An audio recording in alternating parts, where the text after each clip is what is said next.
मन में कड़वाहट को रखना ये वैसा ही होता है जैसे कि प्रतिदिन एक चम्मच जहर का पीना।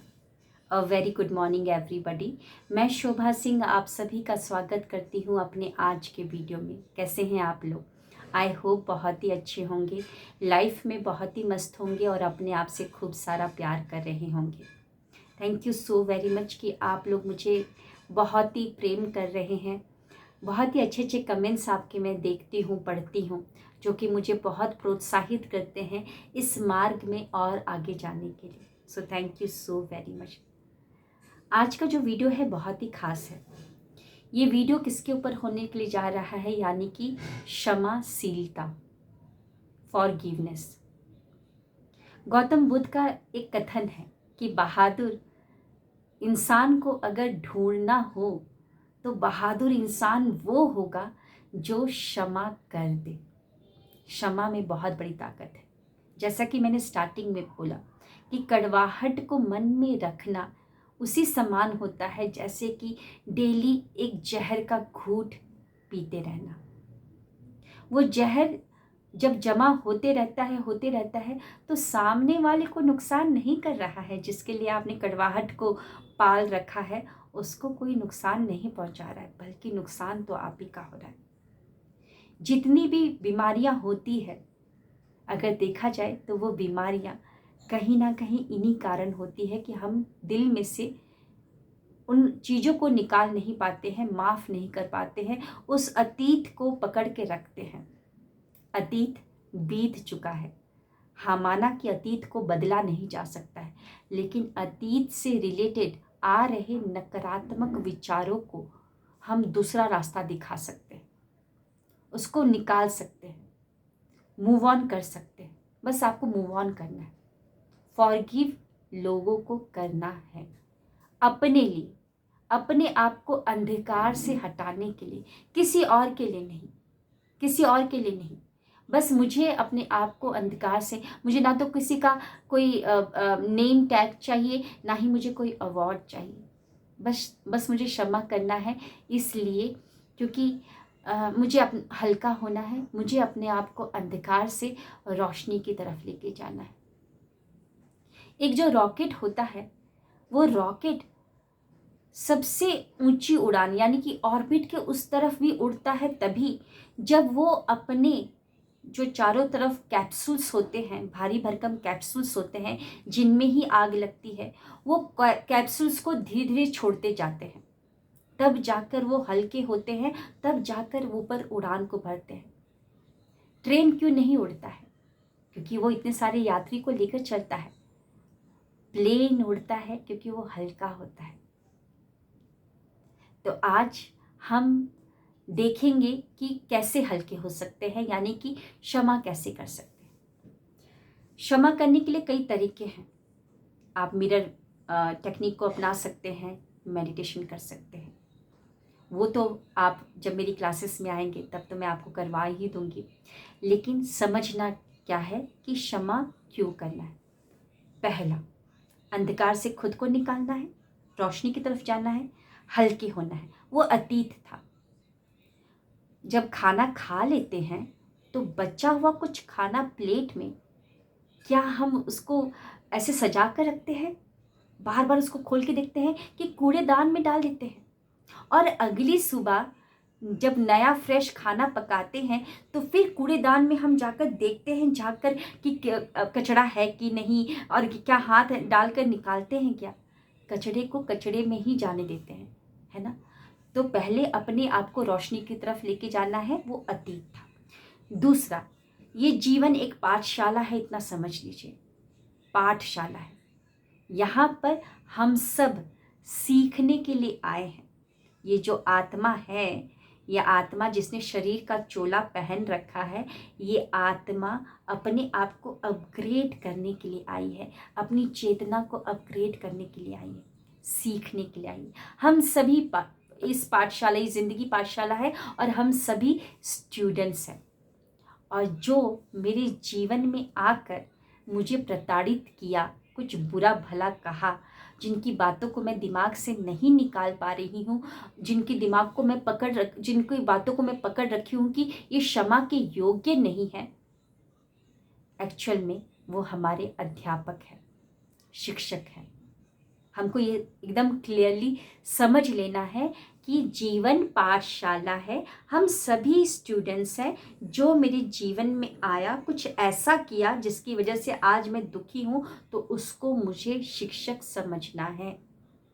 अगर वो जीवन में ना आता, अगर दुख ना होता, तो सुख की अनुभूति कैसे होती? अगर वो ना आकर मुझे धोखा दिया रहता, तो मुझे कैसे पता चलता कि मेरा लाइफ लेसन ये है कि मुझे संभलना है, लोगों पर ऐसे ही विश्वास नहीं करना है। अगर वो आकर मुझे अकेला ना छोड़ा होता बीच राह में, तो मैं ये कैसे समझती, कैसे ये लाइफ लेसन को लर्न करती कि मैं अकेले ही बहुत काफ़ी हूँ। भले अभी काफ़ी अकेले हूँ, लेकिन अकेले ही मैं काफ़ी हूँ, सब कुछ संभाल सकती हूँ, क्योंकि मैं अकेले ही आई थी और अकेले ही जाना है। तो जितने भी लोग आ रहे हैं जीवन में, उनकी बातें कड़वी लग रही है, प्रताड़ित कर रहे हैं वो लोग, हमको उनको अध्यापक समझना है, अध्यापिका समझना है। तो अध्यापक और अध्यापिका कक्षा की कैसे आपके शत्रु हो सकते हैं? वो शत्रु नहीं हो सकते। वो तो अपना रोल अच्छे से निभा रहे हैं। अगर वो अपना रोल को अच्छे से ना निभाते, तो मैं संभलना नहीं सीखती। और हमको क्या सीखना है कि जो भी इंसान कर रहा है, वो अपनी समझ बूझ, अपनी परिस्थिति के और अपने ज्ञान के हिसाब से सही कर रहा है। सब में कुछ ना कुछ खामियां होती है ना। चीता बहुत तेज दौड़ सकता है, लेकिन वो एक सूरज की किरण से ज़्यादा तेज नहीं दौड़ सकता है। बिजली की रफ्तार से तेज नहीं दौड़ सकता है। एक चील बहुत ऊंची उड़ान उड़ सकता है, लेकिन देखा जाए तो अंतरिक्ष में नहीं जा सकता। तितली कितनी भी सुंदर हो, लेकिन इस प्रकृति की सुंदरता के आगे वो कुछ भी नहीं है। तो देखा जाए, हमको वो अपने हिसाब से चीता, तितली, बाज सही करें। जो उनकी समझ बूझ है, जो उनकी परिस्थिति उनको अलाउ कर रही है, उसके हिसाब से वो best of the best performance कर रहे हैं। हमको ये समझना है। अगर मैं उसके जगह पर होती, तो मैं भी वह यही करती, है ना। हमको उनकी तरफ थोड़ा सा देखना है। और एक और चीज़ को समझना है कि जो इंसान मुझे प्रताड़ित कर रहा है, वो पास्ट में कितना प्रताड़ित हुआ होगा। जो मुझे दर्द दे रहा है, उसके अंदर कितना दर्द होगा। कुछ बातों को ये समझ लेना है और गांठ बांध लेनी है। तो अपने क्षमा करना है, अपने आप को अंधकार से रोशनी की तरफ लेकर जाने के लिए। वो शत्रु नहीं है, वो शत्रु नहीं है, वो तो अध्यापक अध्यापिका है। कैसे हो सकते शत्रु? सिखा रहे हैं लाइफ लेसन। अगर जीवन इतना आरामदायक, एकदम सरल होता, तो हम कुछ सीख ही नहीं पाते। और वो अपनी समझ बूझ के हिसाब से, परिस्थिति ज्ञान के हिसाब से बहुत बेस्ट कर रहा है। वो क्यों प्रताड़ित कर रहा है? क्योंकि पास्ट में उतना प्रताड़ित हुआ होगा, उसको मिला होगा। और एक और लास्ट में, शायद ये लॉ ऑफ अट्रैक्शन के लेसन में नहीं आता है, ये अध्यात्म के लेसन में आता है। कि सुना है मैंने, जो कि मैं आपको इस चैनल पे अपने वीडियो में बता दूं, कि जब हम पिछले जन्म में होते हैं, क्योंकि इस जन्म में तो पूरा डाटा हमारा फॉर्मेट हो चुका होता है, हमको कुछ भी याद नहीं होता है, तो इस जन्म में जो हमको प्रताड़ित कर रहा है, जिसको हम शत्रु समझ रहे हैं, पिछले जन्म में वो कोई ना कोई अपना ही था, है ना। कोई ना कोई अपना होगा। और जब डेथ होता है और जब आत्मा जाती है उस लोक में, तो वहाँ पर सिर्फ प्रेम ही प्रेम होता है और कुछ नहीं होता है। और वहाँ पर बड़े से स्क्रीन पे अपने सारे कर्मों को दिखाया जाता है। और फिर हम अपने कर्मों को देखकर, छोटी से छोटी, अगर किसी का स्टेपलर पिन चुरा लिया, कहीं से कुछ चुरा लिया, कुछ भी, वो सारी चीज़ों को दिखाया जाता है। और वहाँ पे प्रेम ही प्रेम होता है। वहाँ पर कोई हमको दंड नहीं दे रहा है, दंड कोई नहीं दे रहा है। वहाँ पर सिर्फ प्रेम ही प्रेम होता है। और वहाँ पे जब स्क्रीन में देखते हैं अपने ही कर्मों को तो हमको लगता है अरे बाप रे, हमने ऐसे से कर्म किए, ऐसे से कर्म किए। फिर हम क्या करते हैं, उस इंसान के साथ हम डील करते हैं, एग्रीमेंट में साइन करते हैं कि मैं अगला जन्म लेने जा रही हूँ, तुम मेरी लाइफ में इस टाइम पर आना और मेरे को प्रताड़ित करना, अपना रोल बहुत अच्छे से निभाना।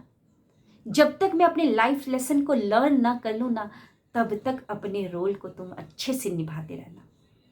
तो कॉन्ट्रैक्ट पे तो हम ही साइन करके आए थे, हाँ, इस जीवन में आकर, क्योंकि फॉर्मेट हो चुका है तो वो शत्रु दिख रहा है, लेकिन वो उस कॉन्ट्रैक्ट पे आप ही ने साइन किया था, दोनों ने साइन किया था। और जब ये जन्म खत्म हो जाएगा तो फिर से उस लोक में जाकर जहाँ पर प्यार ही प्यार होता है, और वहाँ पर स्क्रीन पर देखकर हम तालियां बजा रहे होंगे, एक दूसरे की पीठ को थपथपा रहे होंगे, वैसे ही जैसे कि ऑन स्क्रीन तो विलन और मेन हीरो झगड़ रहे होते हैं, लगते हैं कि एक दूसरे के शत्रु हैं, चाकू मार देंगे, हत्या कर देंगे, लेकिन ऑफ स्क्रीन वो एक दूसरे को देखकर हंसते हैं, तालियां बजाते हैं, एक दूसरे की पीठ को थपथपाते हैं और बोलते हैं कि क्या बात है, तुमने तो बड़ा अच्छे से रोल किया, तुम विलन तो ऐसा लग रहे थे ना कि तुम मार ही डालोगे, है ना। हम लोग एक दूसरे की तालियां बजाते हैं, मतलब कि एक दूसरे की पीठ को थपथपाते हैं। तो ऐसा ही यहाँ पर होगा, जब ये जीवन खत्म हो जाएगा तो उस लोक में जाकर हम एक दूसरे की पीठ को थपथपाएंगे कि थैंक यू, क्या बात है, तुमने तो बड़ा शानदार रोल निभाया है, तुम तो बहुत अच्छे मतलब एक्टर हो, या इस तरीके से हम एक दूसरे को अप्रिशिएट करेंगे। तो ये कुछ बातें जो लास्ट में मैंने बताई है, ये लॉ ऑफ अट्रैक्शन में नहीं आती है, ये अध्यात्म में आती है। तो करना क्या है, प्लीज़ अपने आप को हल्का करना है, क्योंकि ग्रजेस को रखेंगे कि मैं तो उसको समझा दूंगा, मैं तो उसको पानी पिला दूंगा, उसकी गर्मी को निकाल दूंगा या निकाल दूंगी, जो लाइनें हैं ना, कुछ होगा नहीं, आवेश में आकर आप ही अपना एक नया कर्मा बांध देंगे। तो जितना हो सके समझ लीजिए।